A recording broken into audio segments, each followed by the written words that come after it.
Welcome to the C Word, the Conservators podcast. Today we're talking about Christmas. I'm Jenny Mathiasson, an Objects Conservator based in South Yorkshire. I'm Kloe Rumsey, an Objects Conservator based in Greater Manchester. And I'm Christina, Rozeik, an Objects Conservator based in Cambridgeshire. So this is the Christmas special. Excuse me, I undo my belt as though I've just had a huge Christmas dinner. Yeah, I was going to say, genuinely. Have you already There we go. Yeah. had too much to eat? Too much to eat. To be fair, the run up to Christmas is very cake heavy for Conservators. In a good way. Is there any other way other than good? I suppose it depends on your perspective and if you're gluten intolerant. Oh, that's true. Let's have a moment silent for the people who can't eat real cake. No, we don't have time for that. Okay. Right. So, Merry Christmas, everyone. It is the season. Yes, it is. Merry Christmas! Merry Christmas, everyone. I hope you have a good one. And, of course, a very happy New Year as well. And welcome to the end of season 4. I was going to say, yeah. And I can't quite believe it. There were moments when I genuinely thought we would never make it. Well, great. Well, we're here now, and it's wonderful. We're here now. We're planning season 5, and it's all very exciting. A bit scarred, and wounded. Extremely festive. Tiny bit scarred, maybe. Maybe listeners will also be scarred by some of the things they've heard us say. But we're sitting here next to a Christmas tree, and it's all very festive in the C Word recording studio. Quite cozy. AKA Jenny's Lounge. And I know that you Christina's don't. Lounge. I know that you don't have any Christmas decorations up as we're recording this, Christina, because you have a December birthday in your family, so you've had to hold off momentarily. But you're going to get that by the time this is out. I do have my mince pie sunglasses on. Do you? Do you? Selfie. Oh, Yes, I do. Definitely. Jenny's wearing some really gorgeous, amazing festive Swedish leggings. Yes. And I'm just wearing entirely black. I'm not even wearing earrings. Not even non-festive earrings. Spirit of Christmas. I know. I know. I've not really. I mean, You've gone more Krampus. I will eat your children. So, For anyone who doesn't know what the Krampus is, please just Google it before you think I'm crazy, because that was actually quite a clever reference. It was. I do have to agree. And I know that because I've just had to, with help from colleagues, do the social media advent calendar for where I work. Ooh. Because we do that every year where we have a little social media thing. Yeah, quite. And this year we decided to do festive facts, mostly because we'd run out of clever ideas for what to do with collections. Because we don't actually have like 25 Christmas themed things in the collection, because frankly we just don't. I've found one box that's about 10 things in there, which is lovely, but it's not enough for like a countdown to Christmas. I mean, I think if we like did individual Christmas cards we could get there, but it gets a bit samey. Yeah, like, same. We've got just this giant storage box of folders of Christmas cards, and we don't know if they're accession. They're one of those like, ooh, what's this? Nobody knows. Nobody wants to deal with that. Who bought them? Nobody wants to deal with that. Why did we get? Why are they here? And so you can't really use something when it's in that condition, because if you get any visitor inquiries, you're like, I don't know. It's made out of cardboard. It's got Santa on it. All right. Slightly how I react anyway. What's because I don't have access to the database most of the time, because we have a very finicky database. So most of the time I can't answer those questions anyway. I'll just go, it's lovely, I worked on it, I can't remember the details. No, I don't know when it came into the collection, shut up. But anyway, so Krampus was one of the things. But anyway, in this fantastic festive Christmas box in the store was the saddest Christmas tree I've ever seen. Oh no! Like a little artificial one that you put on a table. But all of the branches had been bent the wrong way at some point in time, so it just looked a little bit sad. And then there was some I think ceramic or painted plaster, something like that, hanging decorations for trees, and a couple of those. Are they called concertina cards where you open them up? Yeah. Where you open them up, there was like a lovely angel where you open up her dress, so it looks a bit suggestive when it's closed, because it looks like you're looking at her underskirt, which is very weird. And then something else that I found was the most terrifying Santa I've ever seen in my life. Oh my god! Which at this point will have been on my Twitter and Instagram, because I can't hold that back. That's amazing. It's the most haunting experience and I have to share that with the world. So I found some real gems, but not all of them made it into the Facebook posts this time. But yeah, Krampus was one of them, so that's why I know. I quite like doing these advent calendars because I think it was last year that we did taxidermy. No, not just taxidermy.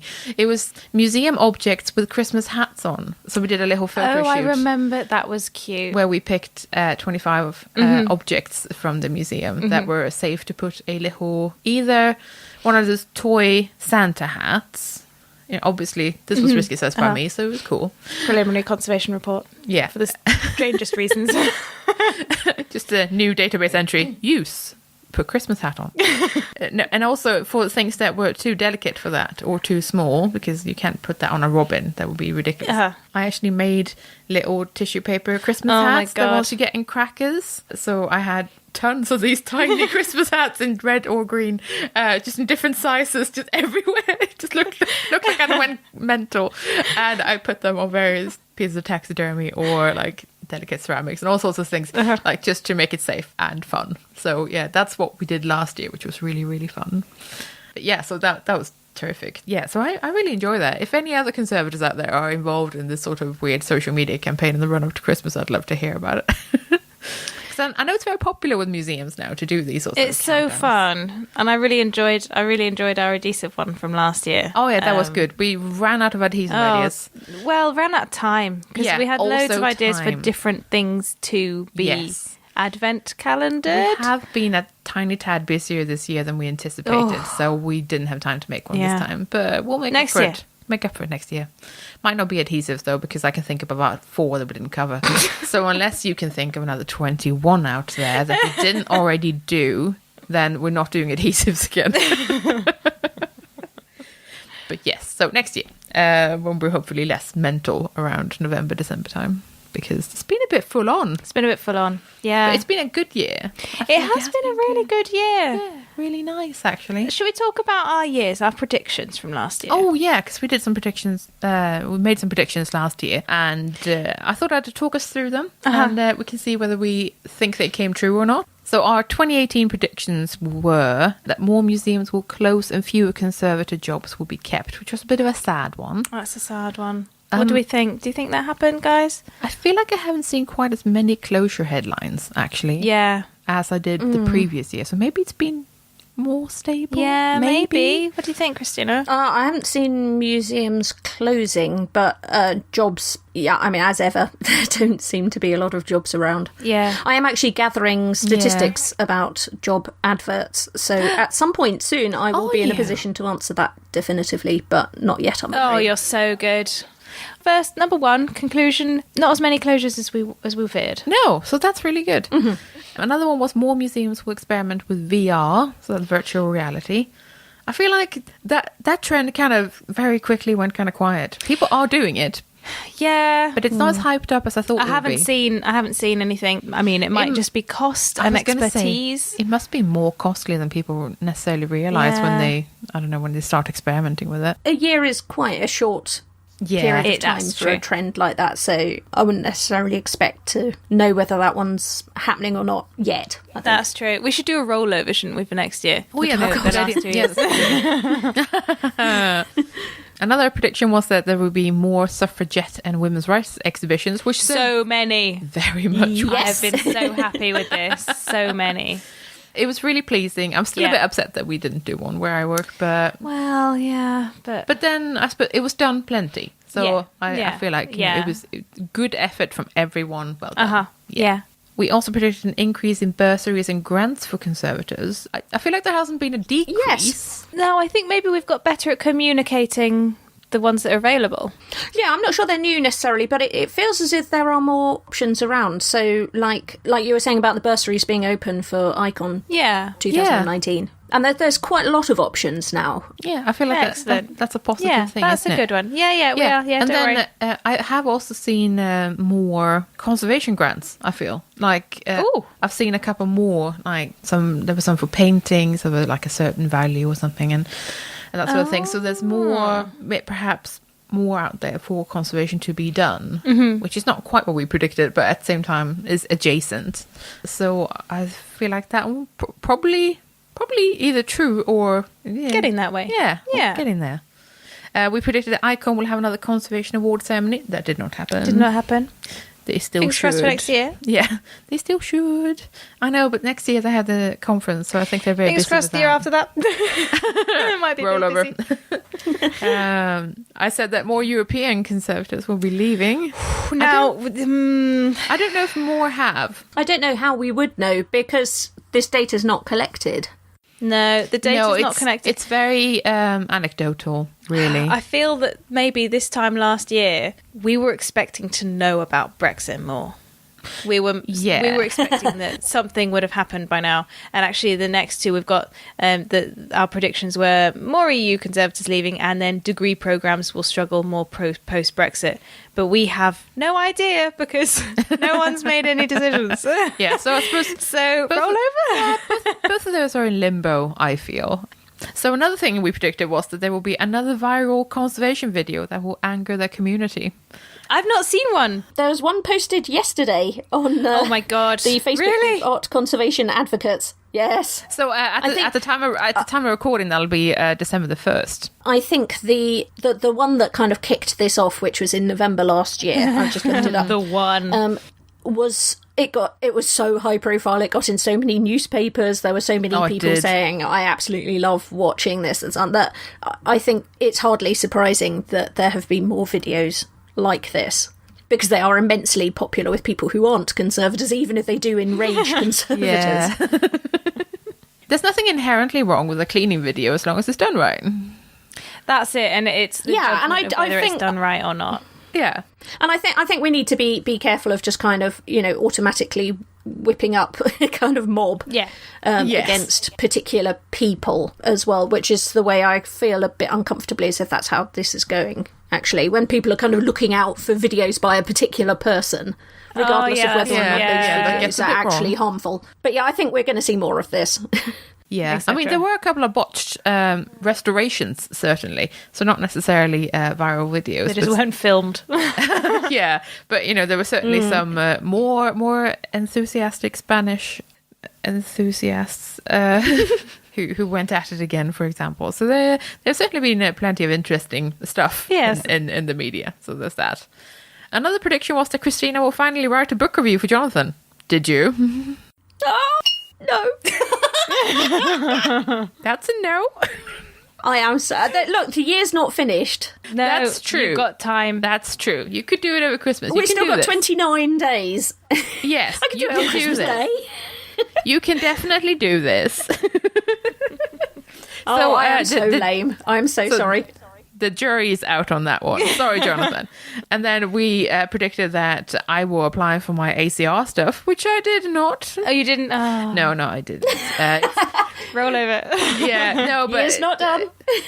Yeah, no, there's still time. No, let's just say there were some logistical problems with it. But it's still on the cards eventually. Yeah. Then we said Christina will be or become a benchwork wizard. I've done a lot of bench work. Yeah. I've done more than I did in the previous 5 years, put it that way. Yeah, see? That means you're a wizard now. Yeah, definitely. And we also predicted that Kloe will buy a house. And and officially outpace Jenny of being a grown-up. And I filled it full of cats. Yes, you have. So, yeah, that happened, which is excellent. And the final prediction was that I will go to New Zealand, which I did, and it was lovely. Yay! And I went to all the museums I could find. It was great. It was very good. It's almost as though we can see into the future, wouldn't you say? Apart from all the ones we got wrong. Yeah, aside from all the ones that we can definitely scrap as being wrong. Right, what next? What's going to happen next year? Yeah, okay, so do we want to make some predictions for 2019? Yes. I think that could be interesting. I have some ideas. Should we take it in turns? Okay, you did the first one. Right, okay, so I predict that loans will get more complicated. Oh, I see. Post-March, which is for those of us who aren't in the UK biting our fingernails desperately when Brexit is supposedly going to happen. Because more paperwork, right? Because more paperwork, I'm counting on my fingers here, more paperwork. No one has thought about this. Well, no. Registrars have thought about this. Mm-hmm. I don't know if Customs has thought about this because they probably have bigger things to worry about, like whether they can get medicines into the country. Oh, yeah, that's going to be an issue. And so whether or not museums can share old stuff is probably quite low on the list. Quite low priority, I think. Yeah, probably. And so also there'll be all of those objects that have already gone out on loan and will be trying to come back into the UK after this has happened. So that's my first prediction. Yeah, nice. And then as a tag on to that one is that we will be forced into a crazy dystopia where we're made to fight each other for tinned food. Oh, I see. Okay. You can cut that out if you think that's too political, but I think that's what's going to happen. No, they're my two predictions. That's fine. I'll keep that in. I would like to add a kind of an adjacent prediction to that, and that is that I think international loans will start to be less popular.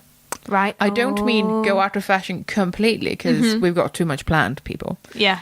But I think there will be a slight reduction in how enthusiastically people are planning for international loans, because people are more aware of carbon footprints, of the impact of transporting things by air and all that stuff. And I think there will be a slight shift away. Okay, excellent. And more awareness in the sector of, that's quite a lot of... How far is this going? Yeah, it's quite a lot of carbon footprints on our things. Excellent. Slight one. Christina?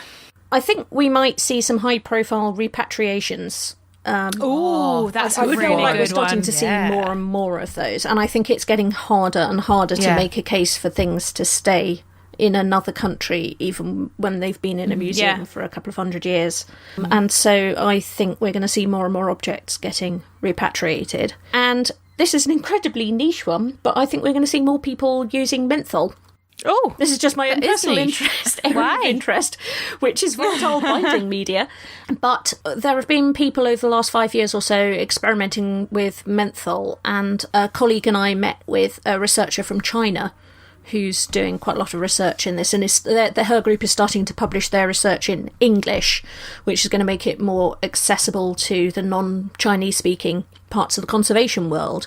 And that increased research into menthol and other volatile binding media that aren't cyclododecane is also coinciding with a big rise in price for cyclododecane, and also with it getting harder to get hold of cyclododecane. So I think we can see people looking for alternatives, and I think more and more people will start using menthol. This is just my own personal area of interest, I stress. So still though, an obscure prediction, but... No, I like it. Can I add aquazole onto that as a sort of related, as in material use, but different area of conservation? I predict that people are going to start being more experimental with ways that aquazole is used as an adhesive, just because it's a handy alternative that seems to be very useful, and everyone I've spoken to about it seems to say, "Oh yeah, I really like the sound of it, but I've not really done much." So I feel like it might be its year. Nice. As my tag onto that. Do you think 2019 is going to be the year that B-72 is finally unmasked as enormously bad for objects? No. I really hope not. Let's not predict that, please. Okay. So I think that there will be, related to the exhibition topics, I predict that there will be more exhibitions next year, the year 2019, on protest in general and sort of civil unrest as an exhibition topic, because of the 200 years since the Peterloo massacre, and with the sort of governmental dissatisfaction and hardships approaching everyone in the UK. I think there's going to be more on. That's going to become more of a thing. Yeah, people's protest as an exhibition topic. Yeah, dissent. Exactly. I like it.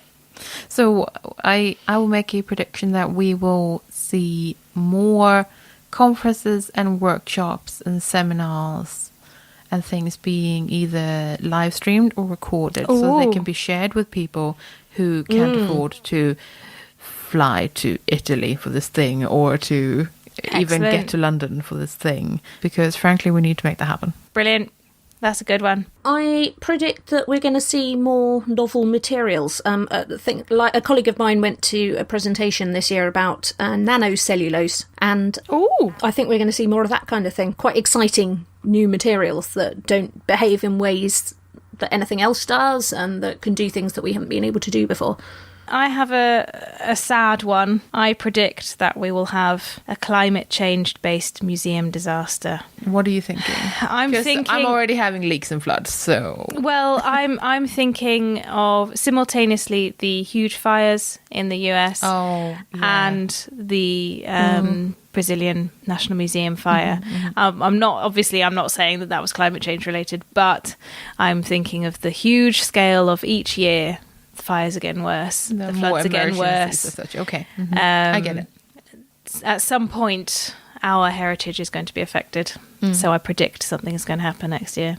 I predict that we will see the rollout of the Icon apprenticeships and thus a tiny little bit more diversity in the sector when we can invite people in who can't afford snazzy degrees, which is most of us now, but yeah.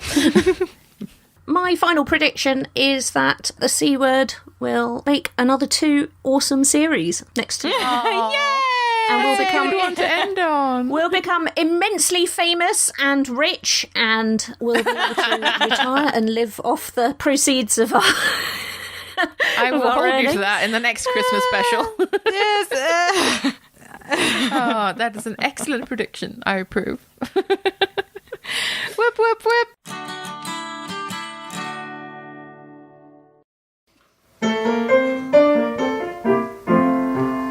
On the first day of Christmas, my curator gave to me a tulip be 72.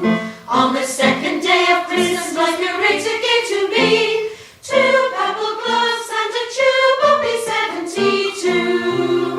On the third day of Christmas, my curator gave to me 3 fresh pines, 2 purple gloves, and a tulip be 72. On the fourth day of Christmas, my curator gave to me 4 crawling furs, 3 fresh pines, 2 purple gloves, and a tulip be 72. On the fifth day of Christmas, my curator gave to me 5 old rings, 4 crawling furs, 3 fresh pines, 2 purple gloves, and a tulip be 72. On the 6th day of Christmas, my curator gave to me 6 hats a-fraying, 5 old rings, 4 crawling furs, 3 fresh pines, 2 purple gloves, and a tulip be 72. On the 7th day of Christmas, my curator gave to me 7 pots for packing, 6 hats a-fraying, 5 old rings, 4 crawling furs, 3 fresh pines, 2 purple gloves,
We wish noise was less of an issue there, but we hope you enjoyed it regardless. This year's version of 12 Days to Christmas was performed by St Edmund's Choir, based in Waterloo, Merseyside. They are a 60-strong choir and pride themselves on being a free, inclusive group with no experience, ability or auditions asked of any of its members. Their motto is, love to sing. To hear more of the choir and their work, you can follow them on Twitter at St Ed Choir, like them on Facebook, or visit their website, which is stedmundschoir.com. Okay. Right. Is it game time? It is game time. It is game time. Yeah. Okay, let's do explain it. the concept of parlour games, because what the hell? Okay, so for our Do you not have them in Sweden? No, not at all, which is why I'm like, explain. Okay, so imagine you have, in fact, pick an uncle or a relative, an older relative in your family who normally behaves very sensibly. Then put on them a colourful paper hat. Fill them with at least 5 glasses of sherry. And then get them to act out some kind of, I don't know, It's a charades. event or word or animal or something. And then you have a parlour game. You have you have a Christmas-based party game, which is it's a way that larger families pass the time after Christmas dinner, after presents, and they muck about together in the living room. And I can't believe you don't have them. Yeah, no. Charades and... I mean, we'll do board games and stuff, but I don't think like it's... I don't feel like... Because parlour games, I feel like that's something relatively British. Is it? Okay, I have very little idea. What do you think, Christina? I think they're probably British, yeah. But things I've got a book of parlour games somewhere called "Are You There, Moriarty?" Yeah, I mean things like charades and "Who Am I?" and that kind of thing. Yeah. So your suggestion was Right. Yes, we are going to play 20/10 questions on a museum each. Mm-hmm. We each pick a museum in the UK, and the other two will ask 10 questions to guess the museum. Mm-hmm. The stipulations are it must be in the UK. And it must have a degree of notoriety so that we actually can guess it. Mm-hmm. Not super obscure. Not super obscure, just because we only have a limited amount of time. And if you'd like to play along with us, please do. That would be delightful. Who goes first? Yeah, who does go first? Christina? And also, presumably, the questions must be yes or no ones. The questions must be yes or no. first. Yes. Okay. I imagine we'll develop a process as we go through this because we've never done this before. No, we haven't even practiced. Okay. So it's live. Who's first? I think we ask Christina questions, yes. I have a museum. Okay. Where am I? Are you in England? Yes. Are you in London? No. Oh. That rules out like 80% Yeah, I was going to say, okay, that... of big museums there. Down. Have you been open for longer than 20 years? Yes. Okay. Are you a national? No. Are you related strongly to the city that you're in? In what sense? Like, are you a museum of the history of the place? I'm not a local museum, put it that way. No, but I am related to the place in a different way. Mm-hmm. Okay. This is going to be harder than I anticipated. Are you a museum of social history? No. Oh. Are you a museum of fine art? No. Do you employ conservators? Yes. Are you a museum showcasing the collections of a private individual? Yes, that's how it started. Okay. It's named after the founder, although obviously they've collected things subsequently. Okay. Are you a museum notable for an ethnographic collection? Yes. Okay. Now. There are 3 that I am aware of that are not in London. We have actually asked 10 questions now, just so you know. Is it... Oh, wait, if it's named after... Is it the Pitt Rivers Museum? Yes! Yay! I can't believe you nailed it. Well done. I thought you were going to be going more obscure just to trick us. Nice. No. I deliberately chose one that wasn't like the British Museum, but was... Excellent. That you would have heard of. Nice. Love it. And that was... Does that count as 10? Do I actually win or do I lose a point? No, I feel like you win because... No. Excellent. No, that's fine. Brilliant. Kloe won. Oh, that's excellent. Right. Who's next? I feel like mine's too obscure now. My go? Go on, Yeah, then, sure. go for it. Jenny's giving me a look, which means, what has she got planning? Yes. Okay, I've got my museum. Okay. Are you in England? No. Ooh. Are you in Scotland? Yes. Are you... Okay, this is a bit of a cheaty question. Are you in one of either Edinburgh or Glasgow? No. Ooh. Right. There you go. At a stroke, I've eliminated lots of museums. A lot of them. Are you a local authority museum? No.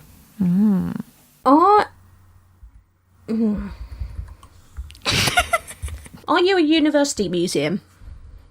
I am not. Ah, okay, in that case, it's not the one I was thinking of, so there you go. Will we have heard of you? Yes, I think so. Okay. That's a start. Excellent. Are you older than 50 years? No. Oh. Ooh. Are you a local history museum? No. Are you an art museum? I'm just looking up what it describes itself as. No. Though I have to say, full disclosure, that might turn out to be a really annoying answer. It's not described as an art museum. Right, okay. Fair. So you're not an art museum, but actually we might think you are once you've told us that. So we might punch you in the face. 1, 2, 3. No comment. 5, 6, 7. We're on 8 questions. We have 1 each left. Oh, God. So you're not an art museum in that sense, but on the other hand, you kind of might be. So, and you're not a local history museum. Are you on the mainland? Very young museum. Am I allowed to guess? Well, I mean, like, you're not on one of the Scottish Islands, or... No, I am not on one of the Scottish Islands. Okay, so not on Okay. an island. Are you the V&A Dundee? I am the V&A Dundee. See art, you are. But Described as a design museum. It's a design I was going to say, museum. but it's a design museum. Oh, you know. I'm oddly pleased with that. Well done, Jenny. Nice, nicely done. Okay. I definitely feel like mine is too obscure now. Do you want to choose another one, or shall we run with it? I'm panicking. Go on, do an obscure one anyway. Yeah, it's fine. Okay, I'll go semi-obscure. Okay. Christina, would you like to start? Are you in England? Yes. Are you younger than 50 years? No. Okay. Was that a no? I'm not quite sure, but I don't think I am. Or was that a no? That wasn't a question. No, and by the then way. I don't have a firm answer, but I think canonically we're going to say no. Okay. Okay, cool. Oh, sorry, it's my turn. Just wondering if I should try and narrow it down geographically, or whether I should. Oh, that's an are you in idea. Yeah. Yeah. Are you in? Are you in the England north is of a big England? one. I am. My mind's completely blank. What would help you? Are you a local history museum? You could say I am, yes. I know. I just. What happens if we guess and it's not? You just keep I guessing. suspect the fifth question is possibly too early for guessing, but you can guess anyway if you like. No, okay, I'll keep asking questions. It's very gutsy. You could say I am is interesting. Yeah, well, I know, just because I've just got. No, a I museum in my head with those. will rephrase It's that as absolutely yes. ridiculous to do that. Yes, I am. Yes, you are. I'm trying to think how to sort of narrow this down, really. Are you a museum that's about the archaeology of a particular place? Yes. All right. I have no idea, and Christina, you clearly know. I don't know for That's sure. at least quite a lot of places. Are you located near to and associated with current active archaeological investigations? Yes. Can I have a guess? I totes know it. Yeah, you can It's guess. probably wrong. It's probably wrong. But are you Vindelander? Yes, I am. I was going to say that. Well done, Vindolanda Museum, which is one of my favourites. I don't know why. That's just what I would have chosen. I'm so pleased. We are one of like 2 peas in a pot. I was going to guess that one as well. Oh, that means we're 1-1 each. Well done, Yes. ladies. Excellent. Should we go obscure and weird now? And listeners, see if you can guess. And actually, I would really like to know how many people got what we got. Oh yeah, please let us know. Faster. I'd like to know if people got them fast and were like yelling at your phones going, what? Of course it's obviously this. Okay, so I have an obscure one I have been to in the UK. Okay. Nice. Okay. I'll start with the standard one. Are you in England? Yes. Okay. Are you in London? No. Okay, so not in London. Are you older than 50 years old? Oh, God. Hang on. Yeah, some Googling required there, sorry. No. Okay. Younger. Opened in 1981, if that's any help. Oh, it's quite young. Interesting. Yeah, I mean, it's quite young. It's older than you guys. Yeah, but I'm not a museum. It's younger than me. But you're also not a museum, so it's okay. Yeah. Not yet. Why are you donating yourself like that guy did? Oh, right. Yeah, maybe. So you can always be present in the lab. Oh, my God. How creepy would that be for the interns? Extremely. Ha! You tried to end my fixed-term contract, but the last laugh's on me. But I'm here forever. I'm a bequest. Yes, I'll be here forever. Come on, hit me with some questions. Sorry, are you a museum of local history? I'm a museum of a local industry. Oh. Interesting. Oh, okay. Whoa, okay. Are you located in the north of England? Yes.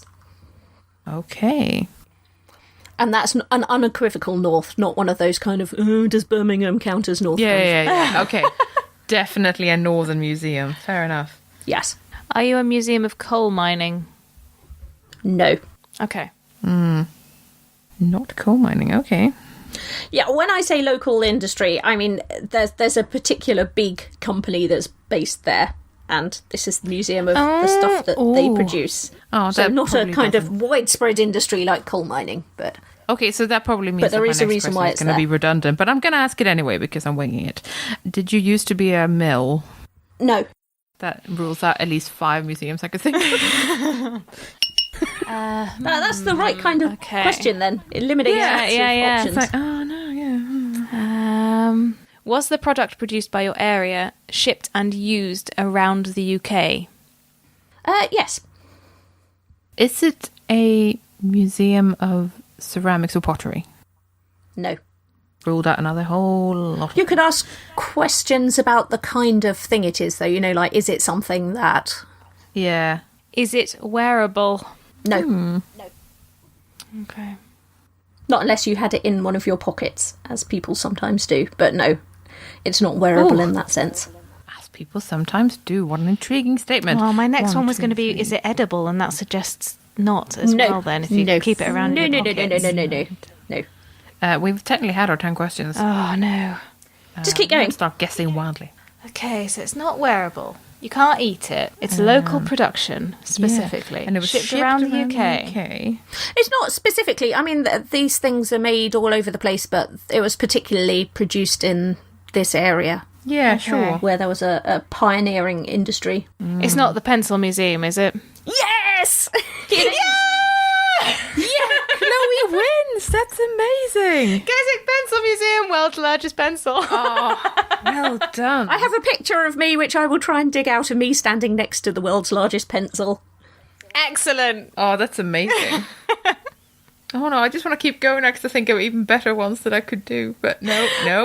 Calm yourself. I was thinking of people who keep like pens and pencils in their lab coat pockets. Of course, Which is what my slightly But it obscure won't be the only answer place there to do was. pencils. Yeah, that was genius. I really enjoy Genius. that. Well done. Really enjoy that. Okay, is it my turn? Yes, Yeah. you'll go. Cool. Hit me. Not literally. Again, are you in England? Yes, I am. Okay. Are you in the north of England? No, I am not. Again, are you a local history museum? No. Okay. No, I think if I said yes, it would be misleading. Okay. Interesting. Are you in London? I am not. Still. Yeah, we've done quite well. Yeah. Big up representation outside of London. Sorry, London Museums, you're great too. We love you. Do you represent a craft? No. Oh, maybe. Maybe. I'm going to say yes. Do you represent... Because it's... Right, okay. Sorry? Do you represent a particular type of material? No. Are you older than 50 years? Yes. Do you Just. represent a particular type of object? No. But you kind of represent a craft, Yes. Oh. This is but not a hard. material.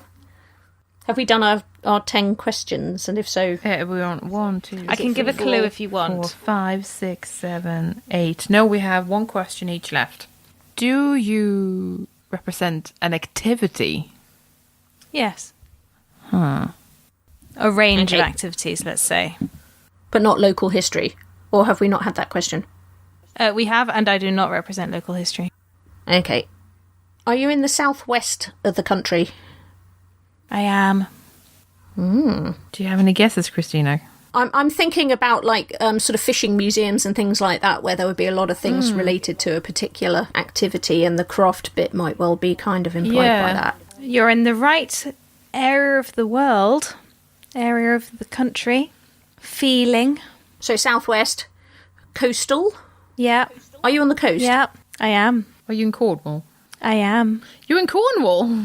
Okay. Are you something to do with smuggling? No. I don't mean- think so. Okay.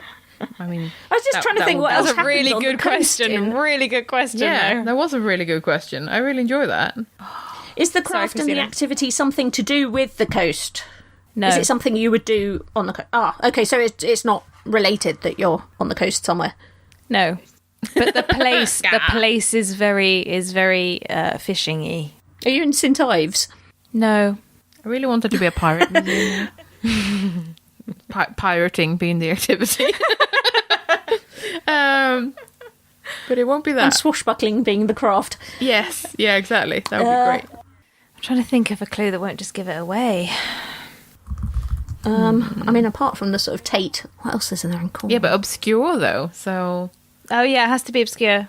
It was established 50s, 60s time. So think What would have been popular then? hippies, think drug taking, think psychedelia. Oh no, because I want to say, oh, the Museum of Witchcraft, but that won't be it then. Is it? It is. Yay! Ah, nice. Sweet. Jenny got it. So it's the Museum of Boscastle Museum of Witchcraft and Magic, basically folklore and, well, Wicca, that sort of thing. So yeah, well done. Hey, sweet. I am very pleased with that. I won't go as obscure as I want to because that would be mean. Are you in England? I am. Okay. Are you a museum of local history? No. Are you in the north of England? No. Are you inside London? Yes. Ooh, our first London one. Yeah. Oh God, there's so many possibilities. Mix it up. Okay. So many possibilities. Semi-obscure in London. Are you related to a famous person? You could say that, yes. Okay, so that implies it's not the John Soanes Museum because that is so related to a famous person. Then, okay. She has not said no. I think she's smirking. It's not that Okay. museum. That's not a guess, by the way. That was a sort of a roundabout natter. But also by saying you could say that suggests it's not things like Handel's house, Handel Hendrick's house, or the True. Dr. Johnson's house, or anything like that. So. True. Yes, that's true. Really enjoying the amount of debate going on here. This is great. Are you a museum relating to a particular science or medicine-based activity? I am. Ooh. That was a great noise. It's like an excited owl. I've got a guess. Really? Yeah. Already? Yeah. Oh, Yeah. shit. Go on then. Are you the Hunterian Medical Museum? No. Oh, there's a point. Okay, Christina, I spoilt it. It's your turn now. But you are sort of connected with a particular person. Oh God, I think we need more I feel like it's unfair. I feel like it's unfair because by name I suggest I am. Oh. But it's the person who originally donated to have the museum established, which does not mean it's their collection. Oh, right. There's going to be people listening to this shouting. It's obviously this. It's obviously this. There will be. So possibly science, possibly med. Oh, are you the are you the Wellcome collection? No. Oh, that was a good one though. It was. It's still a very nice museum, but it's not that high profile. Are you older than 50 years? Yes. As a museum rather than as an institution? Yes. Okay. Ooh. But definitely science and medicine. Yes. Actually, we haven't established which of those it is, have we? Are you a science museum? No. Well, that's that then. Good. Okay. It's named after somebody, but not necessarily... It's not about them, but it's their collection. It isn't about them. Did That's you correct. say? Or have I... It isn't about them. That is correct. I wouldn't are you say about it's human? Are you about human Yes. stuff? Okay. Just wondering about, like, the Grant Museum or something, but I think that would be a stretch to describe it as medical. How many questions are we up to? I have no idea. You're the one that's supposed to be writing them down. We're just... I've lost track now. Are you somebody's, like, house and collection? No. So you just gave the collection? I gave them money for the collection, so it is named after me, but I wasn't the one to gather it. I sent someone off to do that. Are you the collection of medicine of the brain? No, but good obscuring. Okay, thank you. It is a relatively famous museum, but... Not famous enough for us, evidently. But it is very difficult to visit as a regular person. It is one of the biggest of its kind in the world. Oh my God. Are you an anatomy museum? Yeah, ish. Yes. I mean, like, I've been to the Royal College of Physicians Museum, for example, but I didn't think it had a name. Which one have you been to? Royal College of Physicians. It's not the Hunterian. So No. Are you a collection owned by a sort of bigger organisation, like a society, or...? Yes. I mean, like, in the sense that the Hunterian is Royal College of Surgeons, and... Yes, absolutely. I am a university. Are you associated? museum. Oh, yes, that's a good... Yeah, we should have asked that one, shouldn't we? Are you a university museum? Yes. You each get one more question, and then I have to press you for a guess. Is it the Bart's Pathology Museum? No, but you're very close now. Well, it's named after St Bartholomew, the founding donor. Wow, yes, quite. The Gordon Museum of Pathology. Okay, shut. I am Christina. I've never even heard of that one. The Gordon Museum of Pathology is associated with King's College London. And it's in fact one of the largest pathology museums in the world, the largest medical museum in the UK, and its primary function is to train medical, dental, biomedical and healthcare students and professionals to diagnose diseases. So in fact it's a massive place, but it's very difficult to get into if you're not a medical student or a researcher. So I went there for a conference, which we were exceedingly lucky to see the collection. You can make appointments and stuff like that, but you kind of have to have a reason to look. Yeah. Like you can't just go and gawk because, you know, it's very grim to begin with. But very beautiful. Oh, amazing. Oh, that was a really good obscure one. Well done. I'm so proud of myself. Well done. But well done, everyone. Well done, Christina. Yeah, exactly. Well done. 'Twas the night before Christmas, when all through this place not a creature was stirring, not a thing in its case. Festive stock was arranged in the gift shop with care, in the hopes that the visitors soon would be there. The objects were nestled snug in their crates, from hand-axe and flint to sculptures and plates. Curators had gone, and conservators too, alone with security, who was making a brew. When up on the roof there arose such a clatter, the guard sprang from the kettle to see to the matter. Were seasonal thieves stealing the lead? For atop the building had parked a big sled. From it emerged someone rotund and thick. The guard knew in a moment it must be St. Nick. He squeezed down the chimney and soon re-emerged, covered in cobwebs and other filth he'd disturbed. Snow on his boots sent the humidity soaring. The environment would certainly need some restoring. On his way from the mantel, he'd stepped on a trap, leaving a blueprint which would definitely puzzle the lab. He consulted the map, passing toilets and stairs, past cases of rocks, odd primates and wares. Scanning around, there was no scent of pine, barely a hint of tinsel, nor a whiff of mulled wine. Till he encountered the tree, the jewel of the hall, where he unloaded his sack, producing gifts big and small.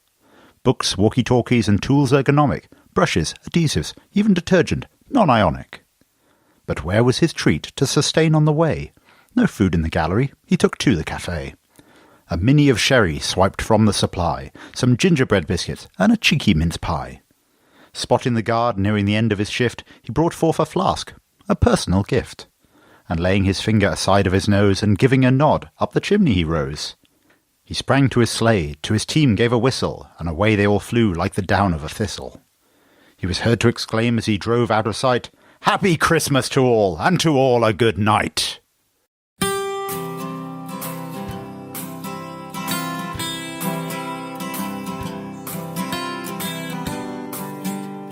Dear Jane, should I rip or should I peel? Signed, Christmas Conservator. Dear Christmas Conservator, well, I recognise that dilemma.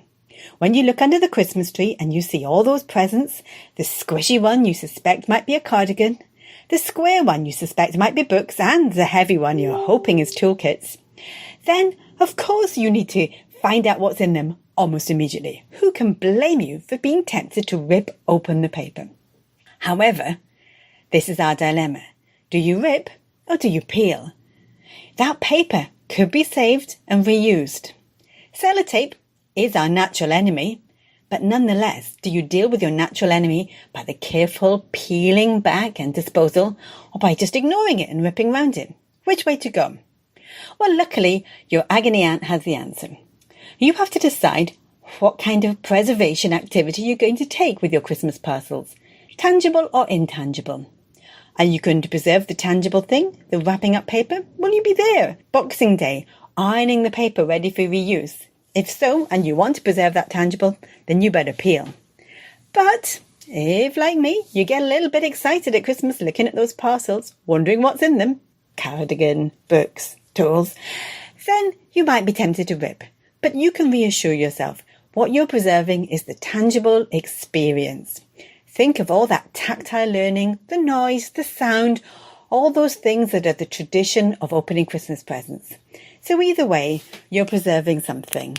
Hope you enjoy your Christmas. Over and out.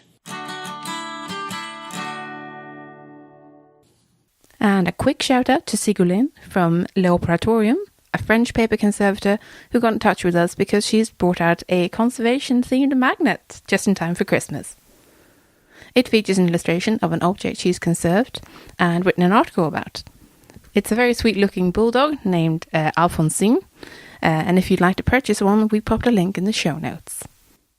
For anyone looking for some very last-minute gift ideas for conservators, we've actually got 2 Pinterest boards you might want to look at. One is for gifts under a $5, which we've called Secret Santa, and the other one is a gift board of things that are worth £5 or more, really. So do take a look at those. We put links in the show notes. If you're enjoying the C Word and would like to support our work, then please consider becoming one of our patrons. For as little as $1 per month, you can help us keep our episodes online and more of them coming. Patreon helps us meet our regular costs for the show, and also to plan ahead so we know roughly how much of a monthly budget we've got. That's super helpful when you're trying to do something special like buy a better microphone or save up to go to a special event. Your support also helps keep us free of advertisement. In return, our supporters get access to our archive of extended episodes, which you can only access on our Patreon page. Yeah, for that $1 a month, you get a little extra audio enjoyment. We've crunched the numbers, and it's about 10% extra content on a regular basis. Well, that's not bad for less than a cup of coffee, eh? If supporting us sounds like something you'd like to do, then head over to patreon.com/thecword and join our bunch of absolute champions. And our last Patreon shout out of the year go to our newest patron, Isa. Welcome. Oh, look at that. Merry Christmas, everyone. All right, guys. Thanks so much for listening. Yeah. Thank you. Yeah. See you next year. It's Merry gonna be Christmas. Great. Merry Christmas. See you next Happy year. Christmas. And Happy New Year. Happy New Year.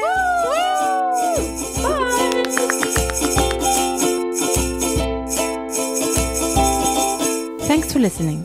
We're The C Word, and you've been listening to Christina Rozeik, Kloe Rumsey, and me, Jen Mathiasson. Special thanks to St. Edmund's Choir for singing 12 Days of Christmas, and to Benjamin Fox for reading The Night Before Christmas. As always, you can check out our website at thecword.show, tweet us at The C Word Podcast, or simply email us on thecwordpodcast@gmail.com. The intro and outro music is Spring by Didi Music, used under Creative Commons Attribution License. Additional sound effects and music by Callum Robertson, and sound effects by Sound Bible. This has been a Wooden Dice production.